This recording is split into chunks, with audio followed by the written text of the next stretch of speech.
ending 1 minute at a time. Welcome to the Stop and Listen podcast. I am Crooked.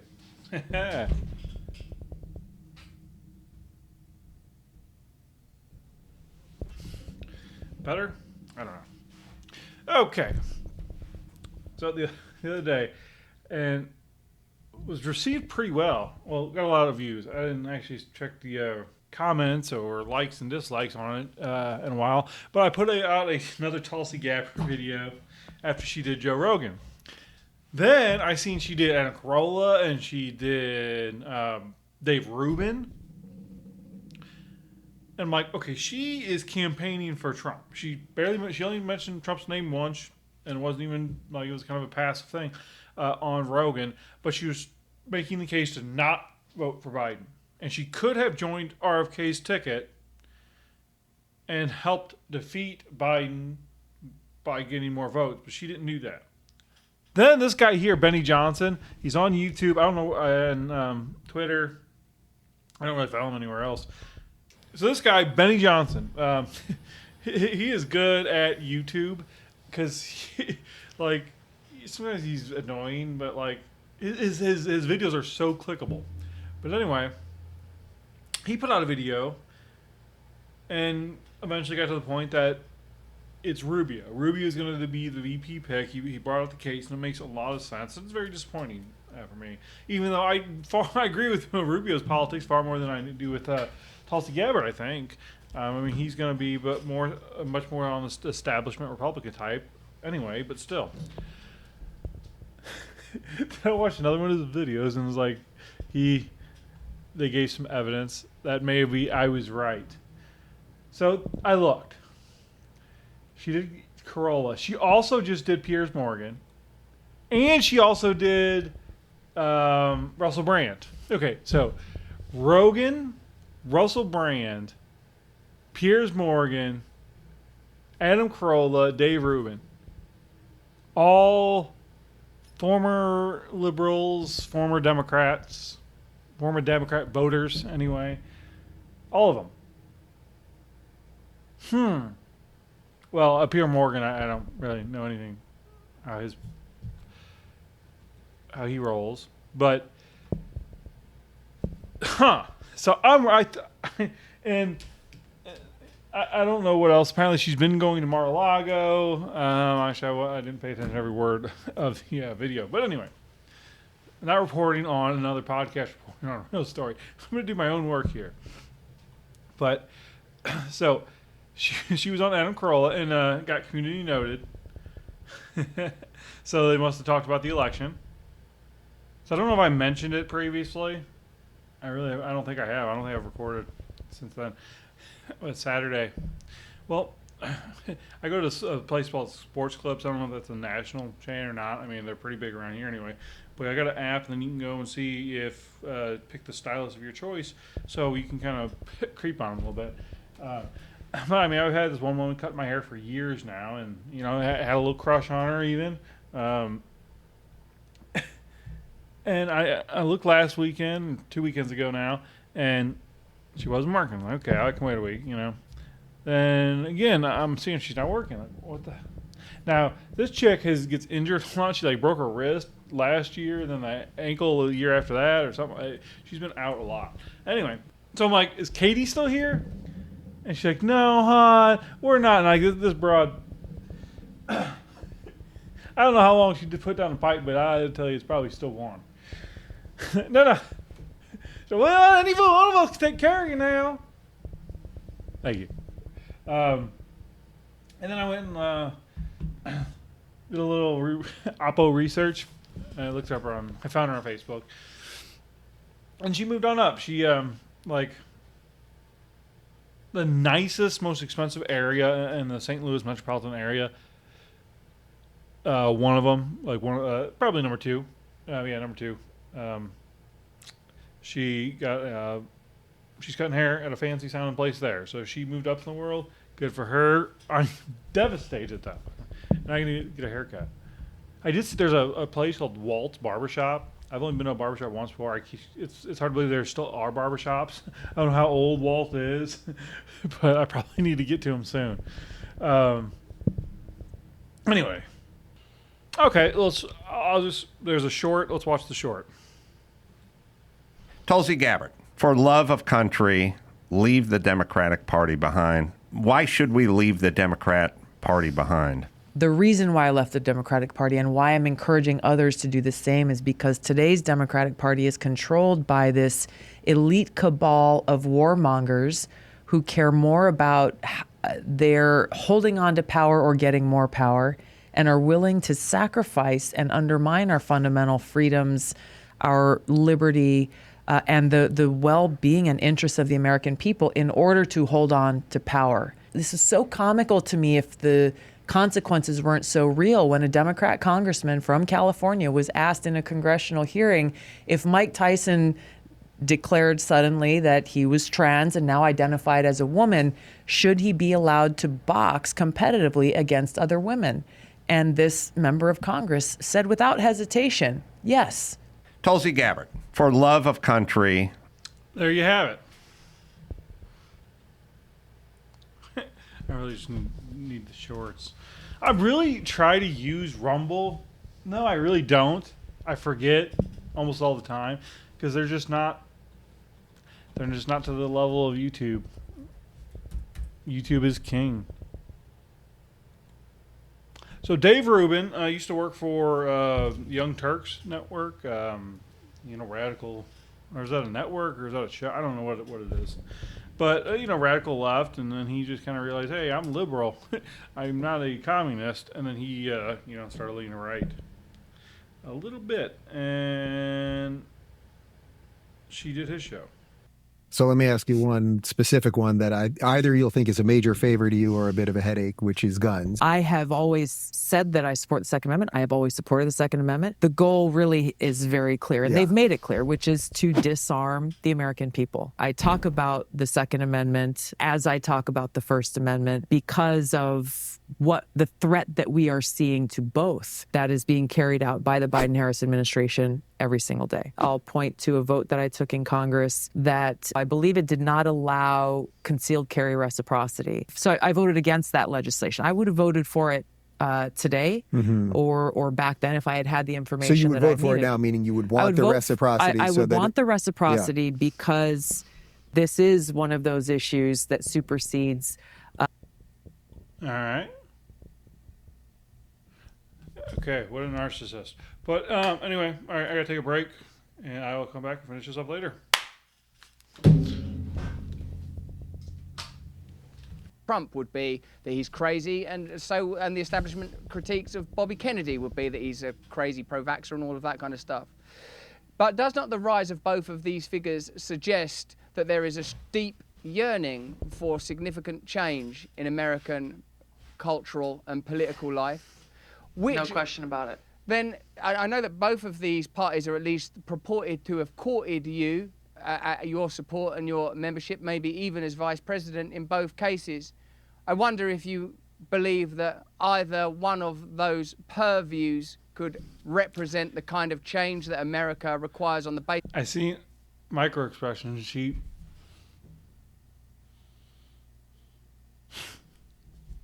wants to say something.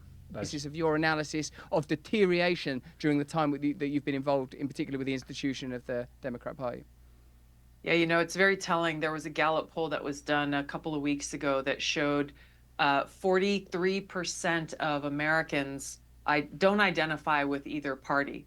That we've seen how that number is growing over time. And really, so it shows the minority of Americans identify with the Democrat Party or identify with the Republican Party. And even those who still identify with those parties, I meet people all the time, talk to people almost every day who are disenfranchised Republicans, who are disenfranchised Democrats. Most Americans very frustrated because we see too often a system, and currently the party that's in power again, who is not looking after the interests of the American people. So how this election season shakes out, we will see, but I agree with your analysis that more Americans recognize how deeply rooted the corruption and the rot is within our government, both in elected officials as well as those who've either been appointed or are bureaucrats who are acting for their own self-interest instead of the interest of the people. And so while that is a very bad thing, the fact that more and more people are waking up to it because they're seeing the consequences impacting their everyday lives, their families, their communities, the hope is that, and my hope is that this is an election where we can actually bring about serious change. She doesn't seem disingenuous. She seems like she really means what she says. Now, politicians don't have to be perfect. Obviously, they're not. I mean, most of them are downright evil. But I mean, just have a bad day or not, make one poor decision. It can affect their reputations forever. But she never slips. She's always on.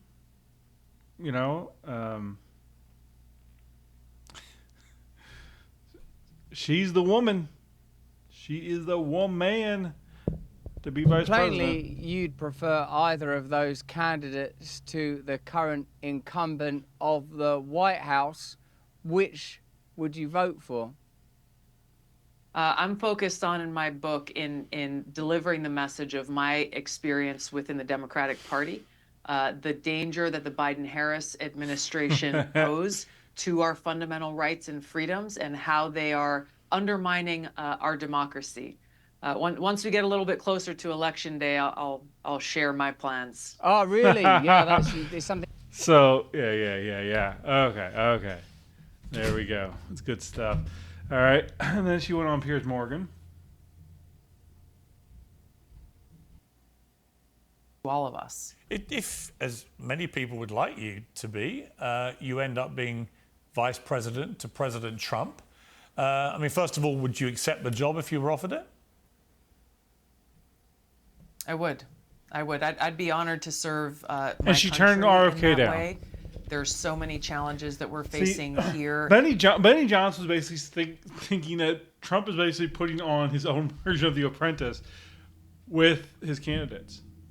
Okay, so she has a book, and Kristi Noem has a book. Both at the same time. Well, Kristi Noem, if you guys haven't seen how bad that has gone, I made a video about it, and it's got even worse. It was so funny and sad. But she's a liar. So is it sad? Or she's getting her comeuppance? I would say comeuppance. She's getting her comeuppance. And I don't feel sorry for her because I actually supported her for president, the idea of her for president at some point in the future. And shame on me for allowing myself to support somebody I obviously didn't really know. That's dangerous. And how many times do we do that? I think out of all politicians that anyone's ever voted for, well, this one here really. I mean, we know Biden. We've known him. He's got a long career. We know who he is. We watch him. Same thing with Trump. And Bobby Kennedy, I mean, is pretty well documented throughout his life as well. We know what we're getting with him. So that's we should have a very formed electorate. Is that how I say it? I probably messed that up. But we should have a very informed voting basis to go around. But we are where we are for a reason, folks. So we don't need to keep on with her. Tulsi for VP, everybody. Tulsi for VP. She is campaigning for Trump right now with barely even mentioning him. I mean, it's funny. So Russell Brand and what's his face? Piers Morgan. They both asked her whether she would be Trump's VP. She said yes. Didn't come up during Rogan for some reason. I don't know if it came up during Carolla, obviously. What we watched together is all I watched of it. Actually, no, I actually started watching it the other day. I mean, so finishing up with Tulsi Gabbard. This is not a new video. She put this on her own channel 2 years ago. Let's watch.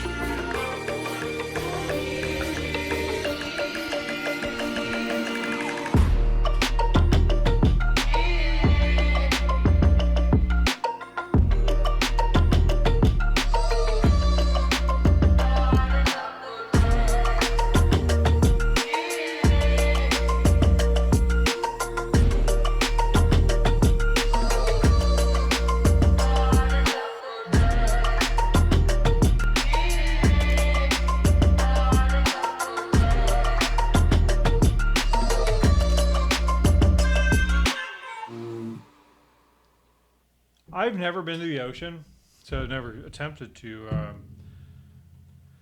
surf. I don't foresee myself at this age ever giving it a try, but man, it looks fun. And you know who else is a surfer? Jocko Willink. So maybe she becomes VP, Jocko joins the administration somewhere. That'd be fantastic. So I think I've got the format down. I'm going to go with this on this podcast. At this point, I'm not going to have a bunch of different subjects. I'm going to talk about one thing per video, except for I'm going to have a tweet of the day. Because I've been wanting to talk about this, and I don't know. I don't want to do the research to. I've been wanting to talk about this, but I don't want to do the research to do a whole episode on it. But the Twitter account End Wokeness provided some information. I'm re-recording this because I didn't have the audio recording a moment ago, so I just panicked. Is everything recording? Okay, everything's recording. Anyway, so in 2023, when the Republicans, had the power of the purse, right? That's what they say.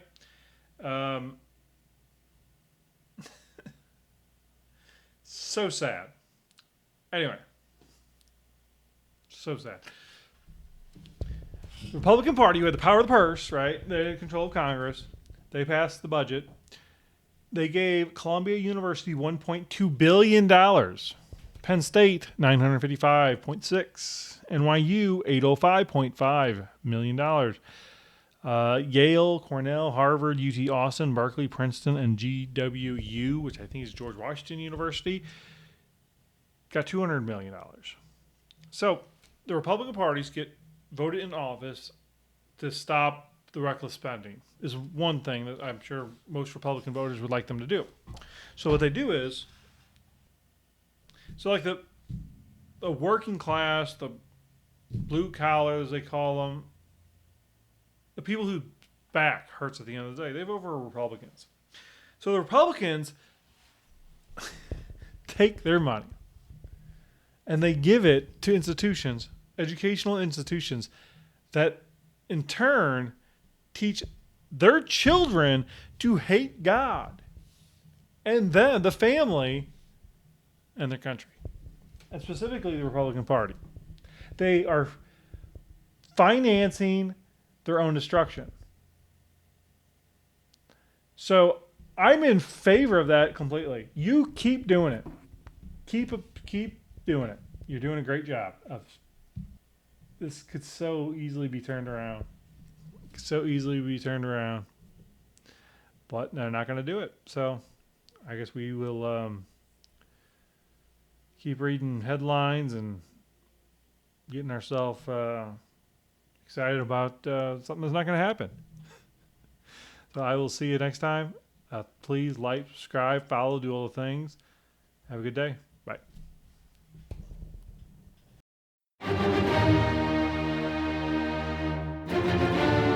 This is your life, and it's ending 1 minute at a time. This war stops now. End the war. Bring freedom to our people. No more tricks. No more lies. Only truth. This is where we hold them! This is where we fight!